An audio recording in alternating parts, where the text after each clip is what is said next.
Now, here are two very important things.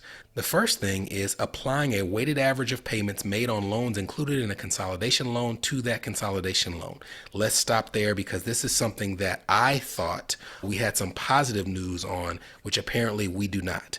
What happened prior to the Biden administration was if you had a series of federal student loans that had various amounts of credit towards forgiveness. Let's say that you had one loan that had 10 months worth of credit, you had another loan that had 3 years worth of credit, you had a third loan that had 6 months worth of credit. When you consolidated those loans into a new loan, you lost all credit towards forgiveness.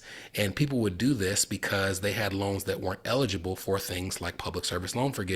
And I can tell you, there has been some serious pain that I've witnessed where you have someone who's been doing everything right for maybe 7 or 8 years in terms of public service loan forgiveness. And I had to tell them during those years, hey, you did everything right, except this loan isn't eligible. And the problem is when you consolidate that loan, you're going to start back from zero. And you would see people with 7, 8 years worth of credit literally knocked back to month one. It was really, really devastating.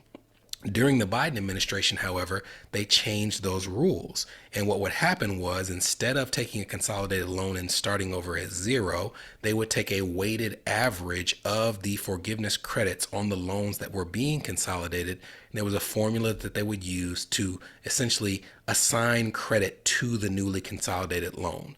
We don't have to go through that calculation, but the bad news about why we don't have to go through it is because they actually are going back to the old rules where when you consolidate a loan, you start from zero no matter how much forgiveness credit you had prior to the consolidation.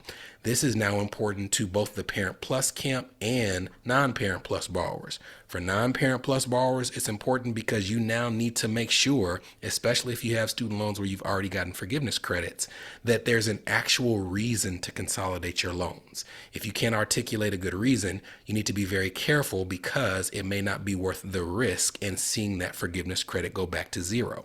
If you're a Parent Plus borrower and you have already done things like the double consolidation, if you're already on a convenient income-driven repayment plan, if you're already pursuing public service loan forgiveness, you are not one of the people that needs to consolidate by April 1st. Don't be afraid by the urgency of my message and then take that information and consolidate a loan that was already in a good position, because if you do so, you will lose those forgiveness credits and you'll start back at zero.